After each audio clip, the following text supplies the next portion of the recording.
See the beauty of nature here. Sun is about to come.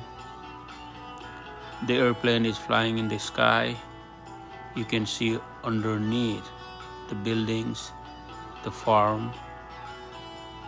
So nature can be good for mental health as well, because it can help reduce stress and negative emotions. Not only that, it can also help us improve concentration and promote a sense of well-being.